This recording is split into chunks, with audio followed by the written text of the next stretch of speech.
All right, I'm going to talk about something that I've talked about before, although I do feel like almost every video I do is talking about something that I've already talked or touched about before in a video. But I haven't talked about this for a while, I don't think, and it's about night eating.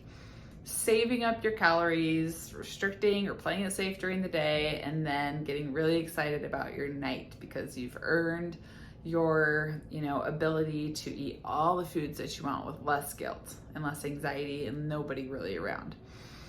There's so many problems with that though, so many problems. A lot of times I'll have people say like, well, I didn't eat breakfast right when I woke up, but because I had this thing I had to get to, but I knew I was going to make up for it because, when I got back, I was just going to eat more. And it's like, I hear what you're saying. And like, logistically, that seems like that should make sense. Like that seems like, okay, yeah, fair enough, no problem. But it's not okay. You can't do that because your eating disorder gobbles that up. It loves saving things and making things up and eating more later. And so you have to be so diligent. You have to be so diligent and so committed and so determined to make sure that you are eating right when you wake up in the morning, and don't let anything get in your way of that. Why is that so important? Because if you don't, and you push things back and you delay even just a little bit, your brain latches onto that, and you are reinforcing how important it is that you delay or you stall or you skip eating, because then you get to eat more in a consolidated period of time. And that's exactly what someone who's really hungry wants to do, who's afraid to eat too much. And so I know I haven't talked about the eating disorder, the candy bar challenge recently, but I know I've harped on about it tons in old videos. But that's exactly why I had to do that, because it didn't allow me to save up for later, because I was just nailing it first thing in the morning with that thing that really scared me. And then also told myself I could have more of those later, which I did do for a very long time. I had candy bar first thing in the morning, and then I could have them in the afternoon and in the evening. And I had to prove to my brain that I don't have to save things up that I really like, or save up the more challenging foods that I would typically only let myself have later in the night or in the day. And an argument that I will have with clients, and I used to think the same thing myself, was like, but I actually don't really feel that hungry during the day. I don't really feel like, one, I'm that hungry, but two, that I'm craving the types of foods that I'm eating at night during the day. And so it's already hard enough for me to eat, enough just food in general during the day, but then to actually eat foods I'm not even really craving, but I know I'm going to want later to eat during the day just feels impossible. It just feels like I can't do it.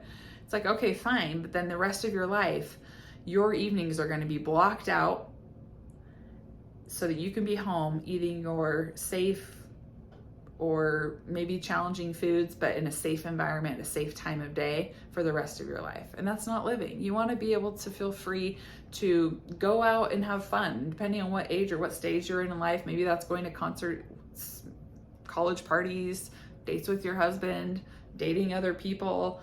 You don't want to be tied down to your kitchen every single night, for hours and hours and hours in a row, because you've saved up and you've been a good girl or boy all day long so that you can then eat those things. And so a lot of recovery, and definitely when things changed for me and I felt like I was getting somewhere and like I was rewiring, was, yes, not only eating challenging foods, of course you've got to tackle all of your fear foods, but it was very much looking at my day as a whole and asking myself, what are my patterns, and when am I really heavily restricting, and when am I feeling a lot more calm? And it became very clear to me that I restricted pretty much all day long until a certain time every night, and then I felt a lot more calm, my anxiety came down, and then full permission came, and I was able to do and eat whatever I wanted. And so if you're somebody like that listening to this, force yourself to have not just breakfast, but a very, very challenging, ginormous, huge, buffet style, 4 plates full breakfast type of thing. Just really go after it. And then force yourself to go outside your comfort zone after eating all that food, and not allow your eating disorder to come in and be like, well, now you have to restrict the rest of the day. Now you have to compensate. Now you can't have all that later tonight. Force yourself to say, no, I'm not doing that. And I'm proving that I don't have to do that anymore by my actions. I'm teaching my brain that when I have a huge breakfast, I can still eat all the food I want in the day and at night. You do that enough times, consistently, every single day, and I promise you, I really do, I mean that. I didn't used to make promises, but I feel like I'm making them these days because I really have just seen it happen so many times now, that night eating is going to eventually go away. It's not going to be the first day that you decide, well, I ate a big breakfast and I ate all these foods that I typically eat at night earlier in the day, and I don't know why I still want to eat so much at night. Like, just plan on it. Of course, you're still going to want to eat a lot at night for quite some time, so allow that to happen.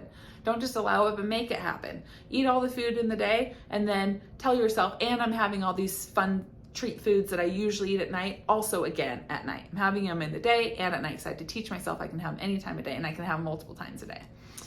And over time, that will eventually not feel quite so exciting. It won't be the thing you'd rather do more than anything. I have a client I just spoke with, and they were socializing and with family and should be having fun and engaged in conversation, but all they wanted to do was go in the room and binge their face off. That's somebody who's really, really hungry, really hungry. And if that's you, you need to address that mental hunger. It's not going to go anywhere by you ignoring it.